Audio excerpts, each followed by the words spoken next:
Before the story unfolds, every viewer is urged to comment where they are watching from and subscribe to the channel, because what follows challenges assumptions held across generations. Master Liang Wei arrived in Manila carrying decades of prestige, medals, and televised fame earned through Chinese kung fu exhibitions across Asia and Europe. He believed discipline belonged to tradition, power belonged to lineage, and respect belonged to systems refined over centuries. Filipino martial arts, he claimed in private conversations, were improvised survival tricks, not refined combat sciences. His words traveled quickly through gyms, dojos, and training halls, reaching practitioners who had grown up learning discipline through hardship rather than ceremony. One name surfaced repeatedly among them: Ramon de la Cruz, a quiet instructor who trained dockworkers, security guards, and teenagers in forgotten warehouses. Ramon had never competed internationally, never sought fame, and never defended his art online. Yet those who trained under him spoke carefully, as if describing something dangerous yet deeply grounded, something proven without applause. Liang dismissed those whispers as folklore, unaware they were warnings. Liang's visit was arranged as a cultural exchange, but his tone carried certainty rather than curiosity. He spoke confidently during interviews, praising Filipino hospitality while subtly diminishing Filipino combat traditions. He compared them unfavorably to structured kung fu systems, emphasizing lineage charts, named forms, and centuries-old manuals. His statements were calm, measured, and devastatingly dismissive. Clips circulated quickly, edited into short videos that spread through phones and training halls.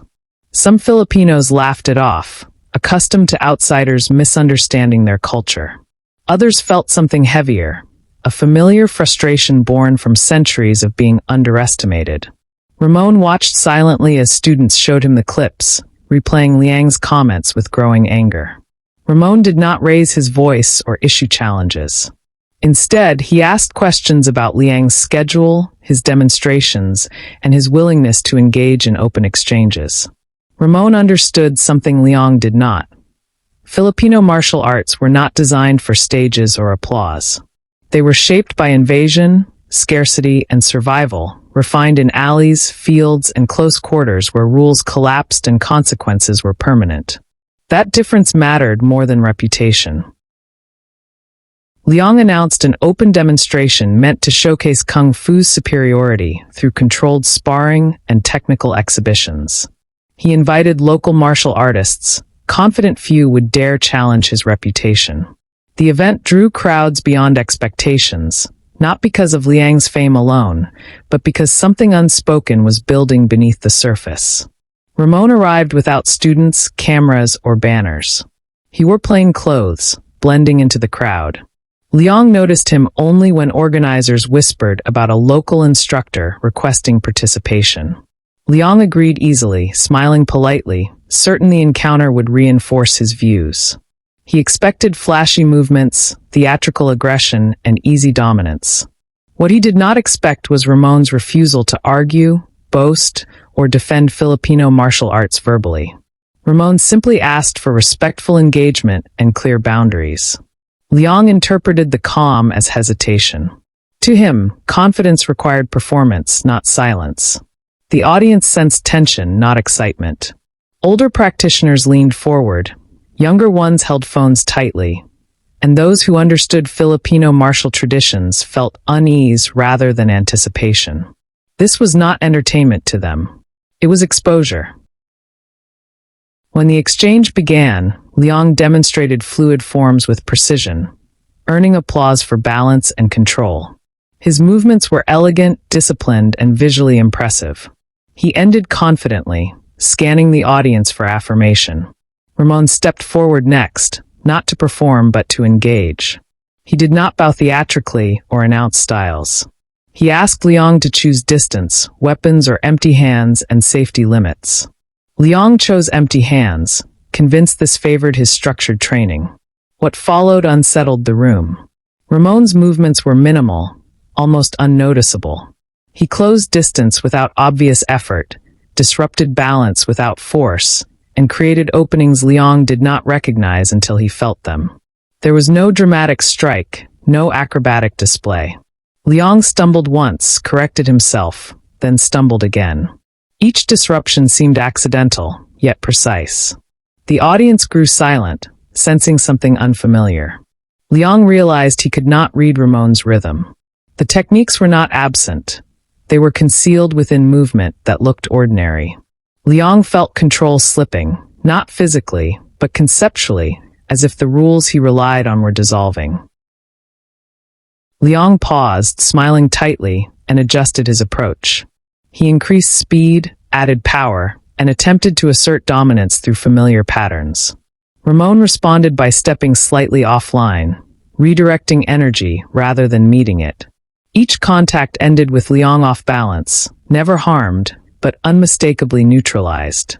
The absence of aggression confused Liang more than resistance would have. He had trained to overcome force, not to confront restraint. The crowd sensed the shift immediately. This was no longer demonstration, it was revelation. Liang's breathing changed, his movements tightened, and his confidence began leaking through small, human reactions. Ramon remained composed, his posture relaxed, his expression unreadable. The exchange ended not with a dramatic finish, but with Liang lowering his hands first. He nodded respectfully, though confusion lingered in his eyes. Applause erupted unevenly, mixed with silence from those processing what they had witnessed. Liang expected admiration. Instead, he felt displacement. Something fundamental had been challenged, not his skill, but his assumptions. That realization unsettled him more than any defeat could have. Afterward, Liang requested a private conversation. He asked Ramon where such techniques were documented, what forms they belonged to, and how long the system had existed. Ramon answered simply. The techniques were situational, the system adaptive, and the history lived rather than written. Liang struggled with this explanation. His training relied on preservation through documentation. Ramon's relied on transmission through necessity. They spoke for hours, not as rivals, but as practitioners confronting difference. Ramon explained how Filipino martial arts evolved under colonization, where public practice was restricted and survival demanded subtlety. Techniques were hidden in dance, labor, and daily movement. Efficiency mattered more than aesthetics. Liang listened, his certainty slowly replaced by curiosity. He admitted he had underestimated Filipino systems because they did not resemble what he recognized as martial legitimacy. Ramon did not criticize him. He acknowledged Kung Fu's depth and discipline, emphasizing that strength took many forms. When Liang left that night, he carried more than confusion. He carried doubt, the productive kind that challenges mastery and forces growth. Liang extended his stay, attending small training sessions without cameras or announcements. He observed dockworkers training after shifts, security guards practicing during breaks, and young students learning discipline without ceremony. There were no uniforms, ranks, or titles. Progress was measured by awareness, control, and restraint. Liang noticed something unsettling. Practitioners adapted instantly to new scenarios. They did not rely on memorized sequences. Instead, they responded to pressure intuitively, adjusting angles, distance, and intent fluidly. Liang realized this adaptability mirrored real conflict more than staged competition. Conversations with older instructors revealed histories of training passed quietly through families, shaped by necessity rather than recognition. Liang began questioning his earlier interviews, replaying his dismissive words internally. Publicly, he remained composed. Privately, he felt embarrassment. His mastery was real, but incomplete. The martial world he understood valued preservation. The one he encountered valued survival. Neither was superior, but he had assumed hierarchy without understanding context. That realization shifted something irreversible. Liang no longer sought validation. He sought comprehension, and that pursuit demanded humility he had not expected to find in a foreign land. News of Liang's extended stay spread, accompanied by rumors of changed perspective. Some dismissed it as politeness, others sensed transformation. Liang declined further demonstrations, choosing observation instead. He documented nothing publicly, resisting the urge to explain prematurely. During one quiet session, he asked Ramon a question that surprised them both: why Filipino martial arts were rarely promoted internationally. Ramon answered without resentment. Promotion required stability, resources, and institutional support. Filipino systems developed under conditions that discouraged visibility. Survival discourage de spectacle. Liang reflected on how global martial narratives favored systems aligned with organized institutions and national branding. Filipino arts lacked that infrastructure, not value. Liang began recognizing his own privilege within global martial hierarchies. His fame was not solely earned, it was enabled. This realization humbled him deeply. When invited to speak at a cultural forum before leaving, Liang surprised organizers by declining prepared remarks. He chose to speak candidly, acknowledging his initial ignorance and the lessons learned through humility. His honesty unsettled expectations but earned genuine respect. The audience did not applaud loudly. They listened attentively, sensing sincerity rather than performance. Liang returned home quietly, carrying fewer souvenirs but heavier understanding. Interviews awaited him, expecting familiar narratives of superiority and cultural authority. Instead, Liang spoke carefully, emphasizing respect, context, and the dangers of comparison without comprehension. He praised Filipino martial arts for their adaptability, realism, and historical resilience. Some fans reacted negatively, accusing him of diminishing tradition. Others listened thoughtfully, intrigued by unfamiliar perspectives. Liang did not defend himself aggressively. He had learned restraint. Months later, he integrated concepts inspired by Filipino systems into his training, not as imitation, but as acknowledgement. His students noticed changes: fewer rigid drills, more situational awareness, more emphasis on adaptability. Liang never claimed mastery over Filipino arts. He credited Ramon and unnamed instructors for reshaping his understanding. Across Manila, Ramon continued teaching quietly, uninterested in recognition. He declined invitations for international seminars, choosing instead to strengthen local practitioners. The story circulated online, often exaggerated, sometimes misunderstood. But those who witnessed the exchange remembered its truth. It was not about victory. It was about assumptions undone by humility. And that, more than any technique, left everyone stunned. Years later, the encounter became a reference point in martial discussions, cited not for spectacle but for its lesson. Young practitioners revisited recordings, analyzing subtle movements and missed expectations. Scholars debated cultural hierarchy within global martial narratives. Liang occasionally received messages from Filipino students thanking him for speaking honestly. He responded thoughtfully, aware his words carried influence. Ramon aged quietly, his reputation growing without effort. He reminded students that recognition was secondary to discipline and responsibility. The story evolved beyond individuals, becoming symbolic of broader truths. Mastery without humility risked stagnation. Tradition without adaptability risked irrelevance. Both Kung Fu and Filipino martial arts continued evolving, enriched rather than diminished by exchange. The encounter did not erase differences. It contextualized them. Those who truly understood recognized that martial arts reflected societies that birthed them. They carried histories of struggle, resilience, and adaptation. Liang's initial mockery faded into insignificance compared to what followed. What stunned everyone was not defeat, but transformation. A master confronted ignorance, chose humility, and allowed learning to replace certainty. In a world obsessed with dominance, that choice resonated more powerfully than any display of force ever could. The story did not end with recognition or formal reconciliation, but with quiet continuity. Liang returned occasionally to the Philippines, not as an authority, but as a learner. He trained discreetly, asking permission rather than assuming access.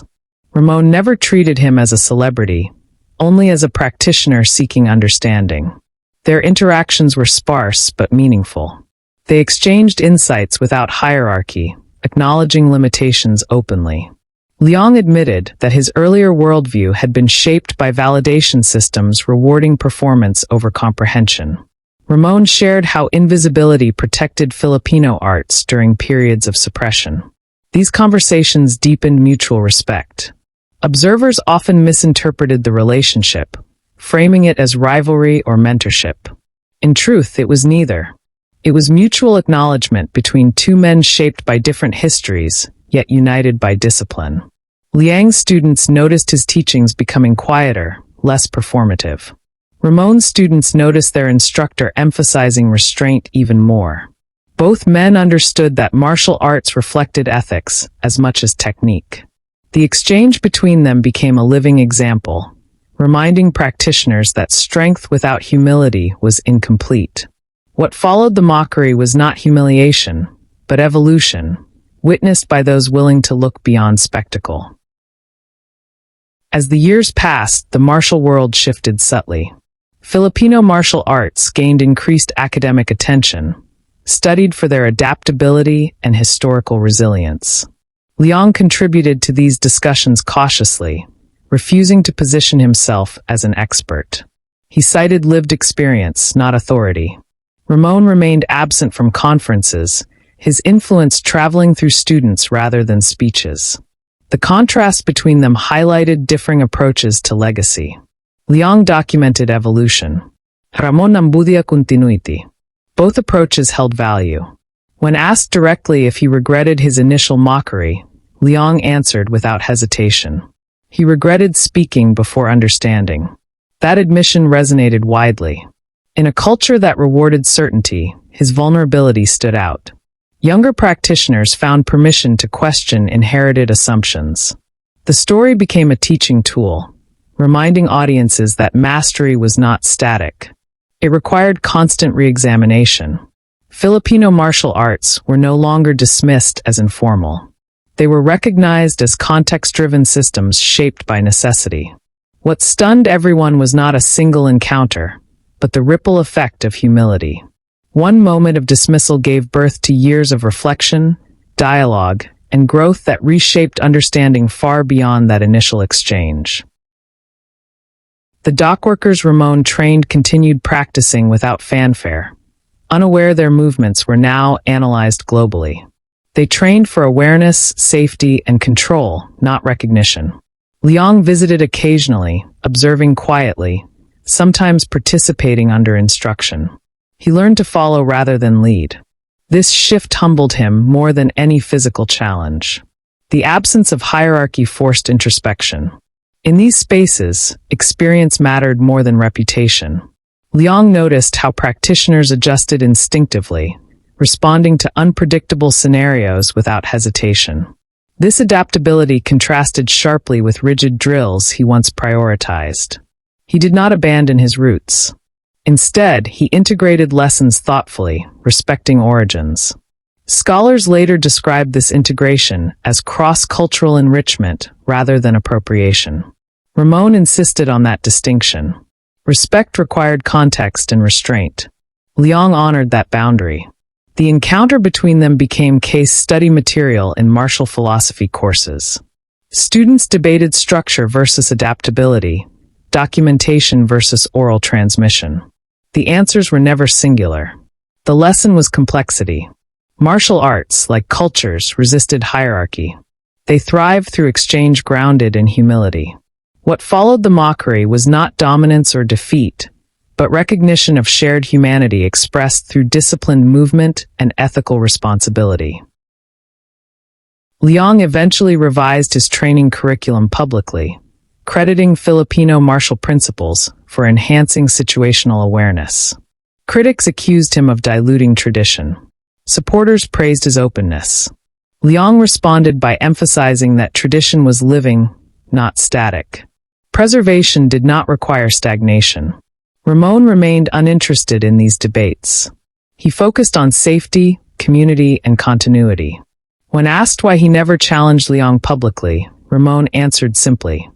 Challenges fed ego, not understanding. That statement circulated widely, resonating beyond martial circles. The story inspired conversations about power dynamics, cultural recognition, and the ethics of representation. Filipino practitioners felt seen, not because of validation from authority, but because their lived experience was acknowledged. Liang's initial mockery faded into context rather than condemnation. It became a cautionary tale rather than a defining flaw. What mattered was response. He chose humility over defensiveness. That choice changed narratives. The stunned reaction was not to technique, but to character. In a field obsessed with dominance, the most powerful act was listening. That lesson endured long after the physical exchange ended, shaping discourse far beyond the mat. New generations encountered the story without witnessing the original exchange. They learned it through discussions, recordings, and retellings shaped by perspective. Some exaggerated events, others focused on symbolism. Ramon discouraja mi hulujizing. He emphasized practical lessons, awareness, respect, and restraint. Liang echoed similar sentiments abroad, cautioning against spectacle-driven narratives. Their consistency preserved the story's integrity. Martial arts communities began valuing cross-cultural literacy more intentionally. Instructors encouraged students to study context alongside technique. The story served as a reminder that mastery demanded humility. Filipino martial arts continued evolving, informed by history yet responsive to modern realities. Kung Fu traditions also adapted, incorporating insights without losing identity. The exchange did not erase boundaries, it clarified them. Respect thrived within acknowledgement of difference. Liang and Ramon remained connected loosely, exchanging occasional messages without ceremony. Their relationship required no performance. It existed through shared understanding. When asked what stunned him most, Liang answered years later, realizing ignorance could coexist with mastery. That realization transformed his practice permanently. It reminded practitioners worldwide that learning began where certainty ended. That truth, more than any confrontation, carried enduring impact across disciplines and cultures. The narrative eventually entered academic discourse as an example of epistemic humility. Researchers cited it when discussing how knowledge systems clashed and converged. Filipino martial arts were reframed as adaptive knowledge systems shaped by colonization, resistance, and survival. Kung Fu was examined as a preserved lineage system emphasizing continuity and structure. Neither was superior. Both reflected environments that birthed them.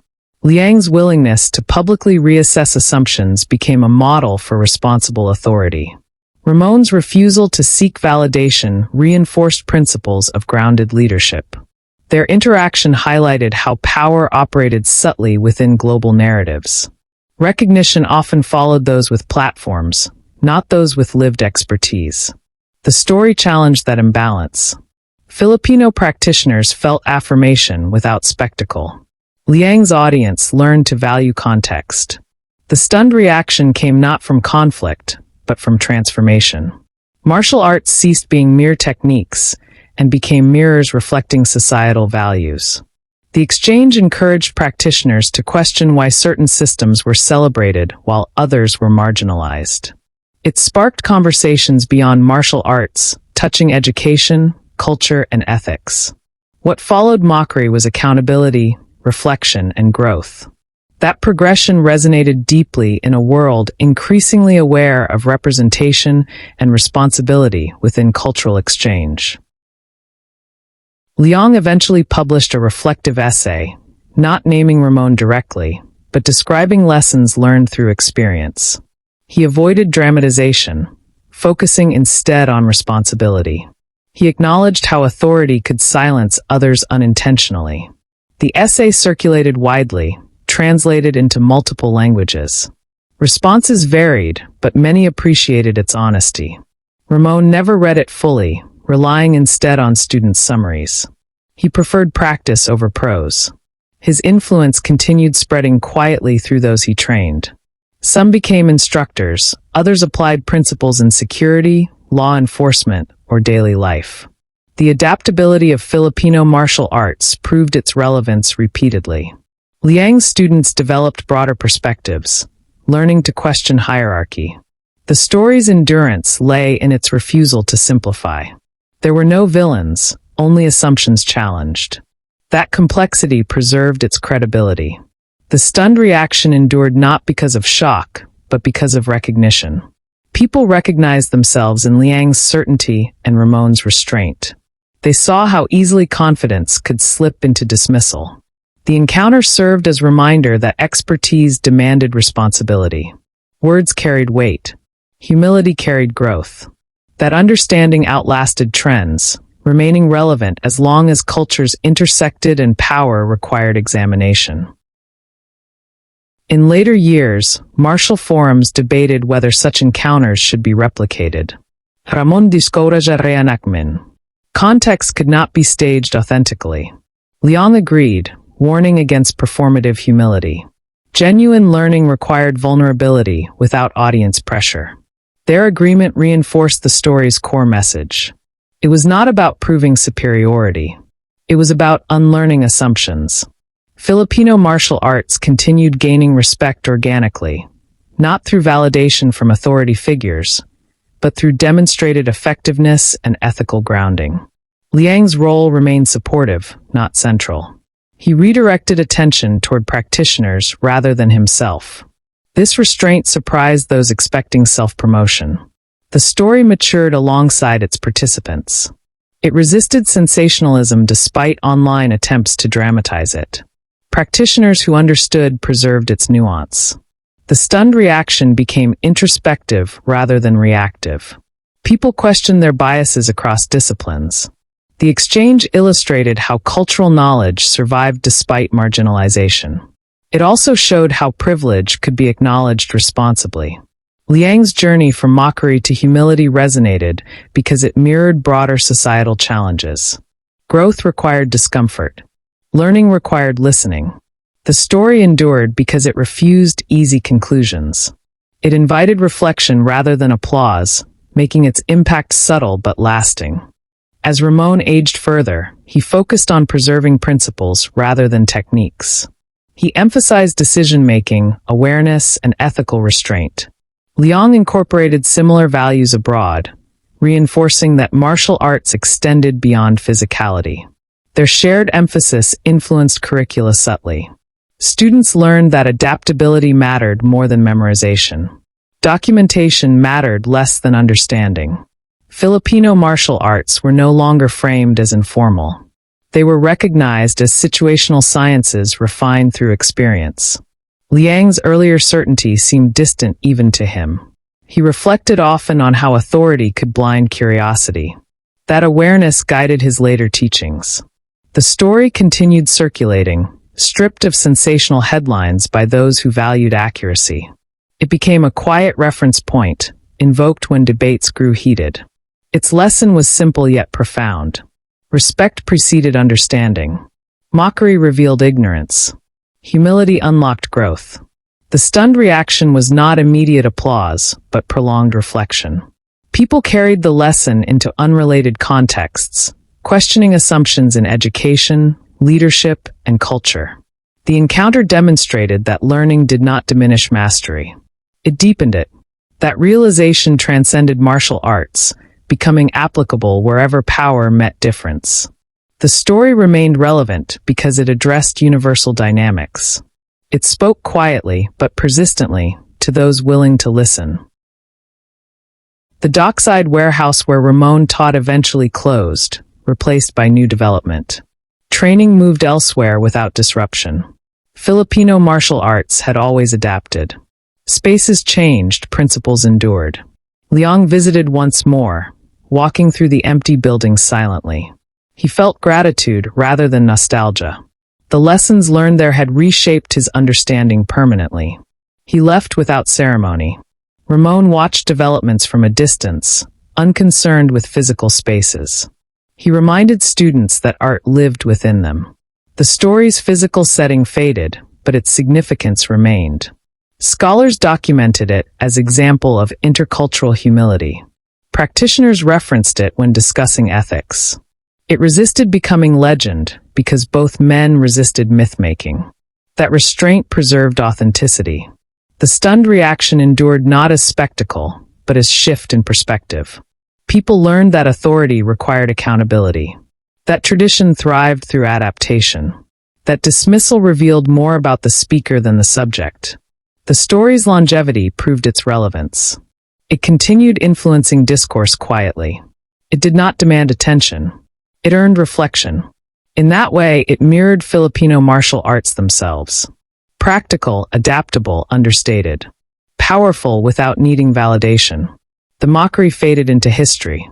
The lesson remained. Years later, a new generation of martial artists encountered globalized training environments. Cultural exchange became common, but understanding lagged behind. The story of Leong and Ramon served as cautionary reference. Instructors emphasized learning before judgment. Students questioned inherited hierarchies. Filipino martial arts gained academic frameworks without losing adaptability. Leong observed these developments with satisfaction, aware his role was peripheral. Ramon continued teaching selectively, prioritizing character over skill. He believed martial arts revealed ethics under pressure. That belief shaped his instruction. Leong shared similar views, encouraging students to reflect on intent. The encounter between them became less about individuals and more about principles. It represented how power dynamics could shift through humility. The stunned reaction was not to confrontation, but to accountability. That distinction mattered. In a world accustomed to dominance narratives, this story offered alternative resolution. Growth replaced victory. Reflection replaced applause. The narrative endured because it resisted simplification. It acknowledged complexity. It honored difference. It challenged assumptions without vilification. That balance preserved its integrity. Practitioners across disciplines applied its lesson. They learned to approach unfamiliar systems with curiosity rather than dismissal. The story remained relevant because ignorance remained common. Humility remained necessary. Learning remained ongoing. As Leong approached retirement, he reflected publicly on his career. He identified the encounter as pivotal, not because of technique, but because of perspective. He encouraged peers to revisit assumptions regularly. Ramon declined interviews, preferring privacy. His influence persisted through students who embodied principles rather than narratives. Filipino martial arts continued evolving organically, resisting commodification. That resistance preserved authenticity. The story became part of oral tradition, retold carefully. It emphasized learning over spectacle. Scholars noted how its endurance contradicted media trends. It survived without constant reinforcement because it resonated with lived experience. The stunned reaction evolved into quiet acknowledgement. People recognized similar dynamics in their fields.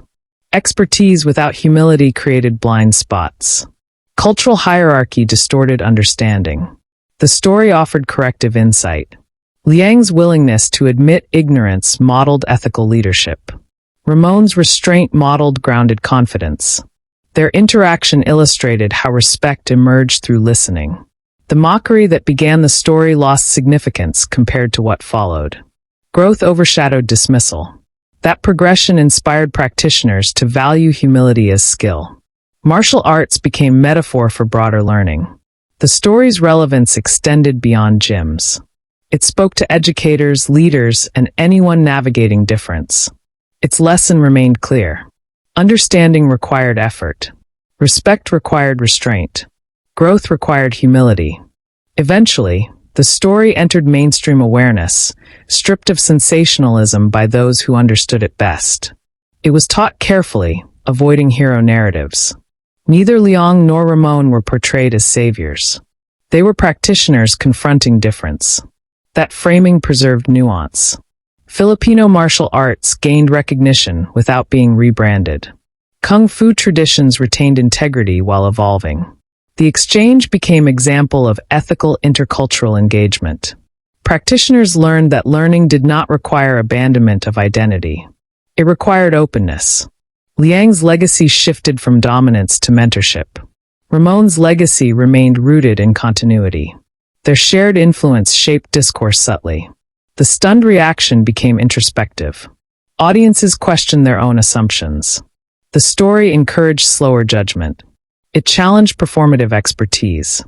It reminded listeners that authority required accountability. Filipino martial arts thrived without validation. They proved relevance through practice. The mockery faded entirely, remembered only as catalyst. What followed mattered more. Reflection replaced reaction. Growth replaced defensiveness. The story endured because it aligned with universal truths. Ignorance was common. Humility was rare. Learning was ongoing. Those who internalized its lesson carried it forward quietly. That quiet transmission ensured longevity. It mirrored the very principles the story celebrated. Understated. Adaptive. Enduring. In training halls far from Manila, instructors referenced the encounter when addressing cultural respect. They emphasized context, history, and ethics. Students learned that techniques were inseparable from environments. Filipino martial arts were studied for adaptability. Kung Fu for structure. Neither was isolated. Liang's reflections became teaching material. Ramon's principles became practice standards. Their influence converged without merging. That distinction mattered.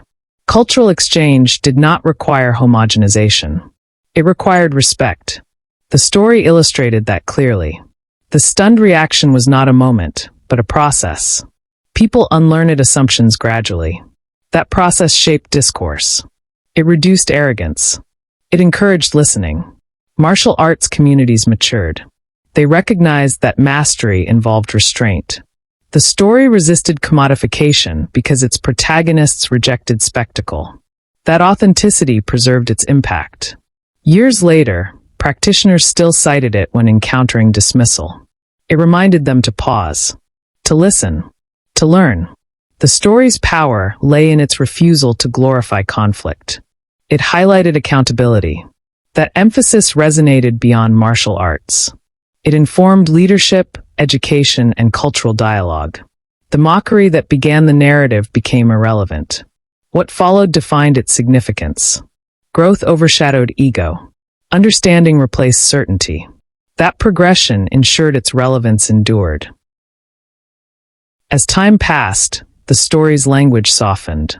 It was no longer framed as confrontation. It became conversation.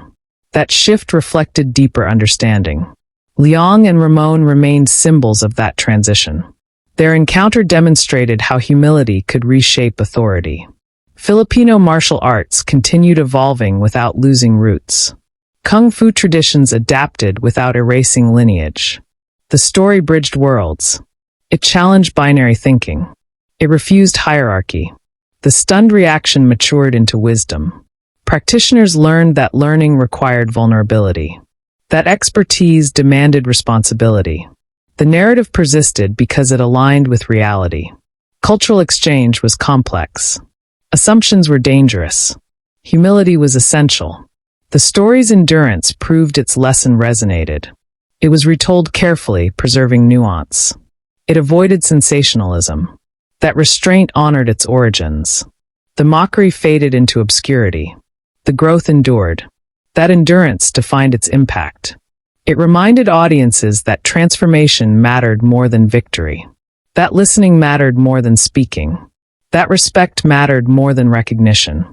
The story remained relevant because it addressed universal human dynamics. It transcended martial arts. It spoke to anyone navigating difference. Its lesson remained clear. Learning began with humility. That truth endured quietly, shaping understanding long after the encounter ended. In later reflections, Liang emphasized that the most difficult lesson was accepting limitation. He had believed mastery meant completeness. Ramon taught him otherwise. Mastery meant awareness of what remained unknown. That awareness fostered growth. Ramon viewed the encounter as inevitable. Outsiders would always misunderstand. His responsibility was not correction, but integrity. That perspective preserved peace. The story's endurance lay in that balance. It avoided blame. It emphasized responsibility. Filipino martial arts gained respect organically.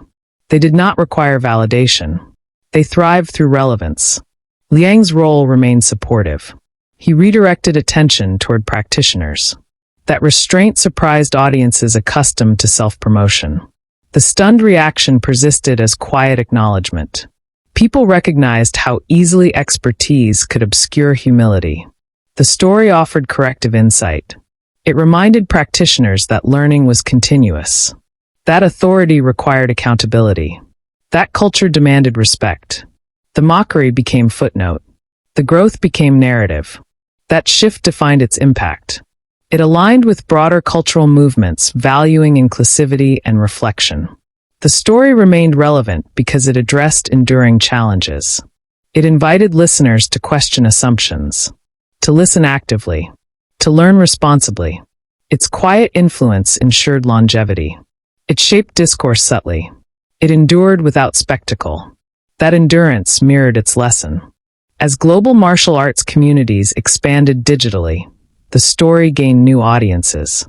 Younger practitioners encountered it stripped of original context. Educators ensured nuance remained. They emphasized that humility could not be performed. It required sincerity. The encounter between Liang and Ramon exemplified that truth. Filipino martial arts were studied within historical frameworks. Kung Fu traditions were contextualized similarly. The story encouraged comparative analysis without hierarchy. It fostered respect. Practitioners learned to approach unfamiliar systems with curiosity. The stunned reaction evolved into thoughtful engagement. People asked better questions. They listened longer. They judged less. The story's influence extended beyond martial arts. It informed discussions on cultural appropriation, authority, and ethics. Liang's transformation became model for responsible leadership. Ramon's restraint became model for grounded confidence. Their interaction illustrated how power dynamics could shift constructively. The mockery that began the narrative lost relevance. What followed defined its significance. Growth overshadowed ego. Reflection replaced reaction. The story endured because it addressed universal dynamics. It spoke quietly but persistently. It invited learning. It resisted spectacle. That resistance preserved integrity. The story remained relevant as long as difference existed, as long as assumptions persisted, as long as humility remained necessary. Its lesson endured.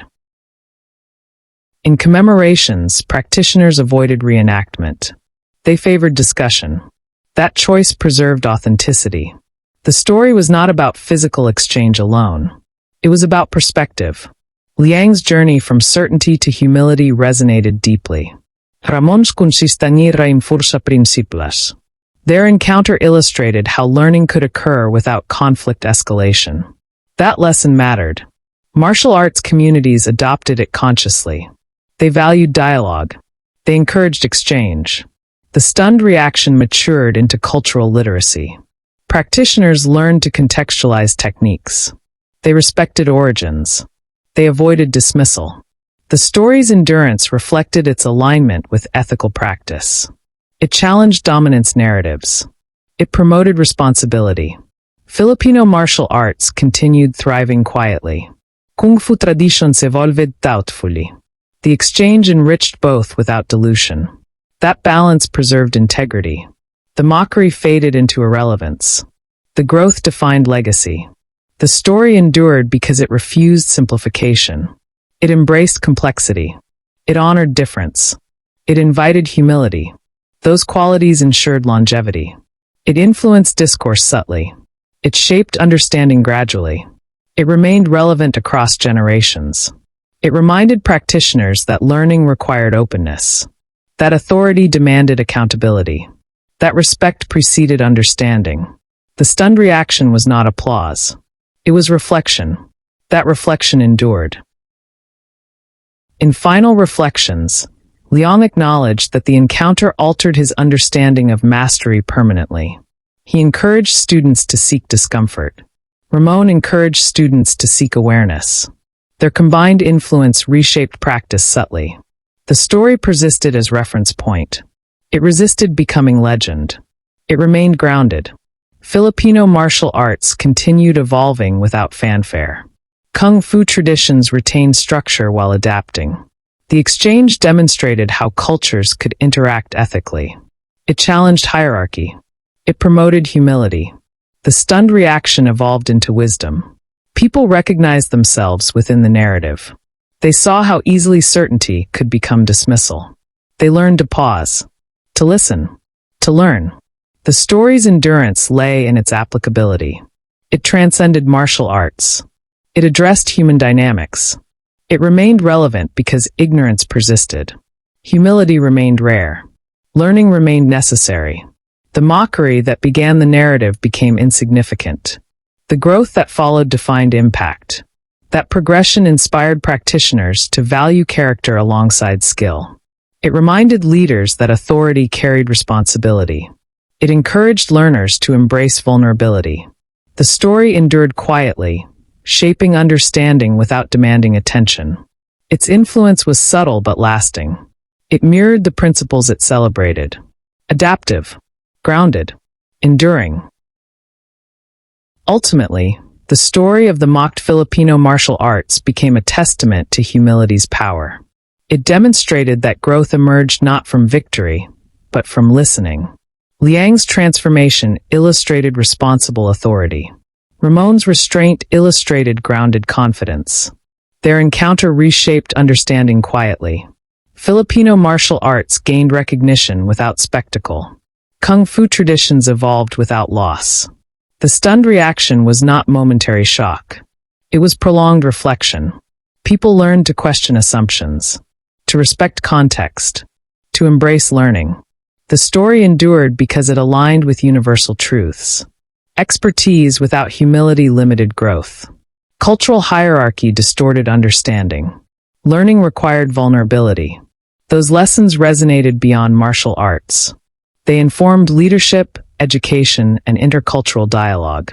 The mockery that initiated the narrative faded into irrelevance. What followed mattered more. Reflection replaced reaction. Growth replaced ego. The story's endurance proved its relevance. It continued influencing discourse quietly. It invited humility. It resisted spectacle. It honored difference. Its lesson remained clear. True mastery began where certainty ended. That truth stunned everyone, not through force, but through transformation.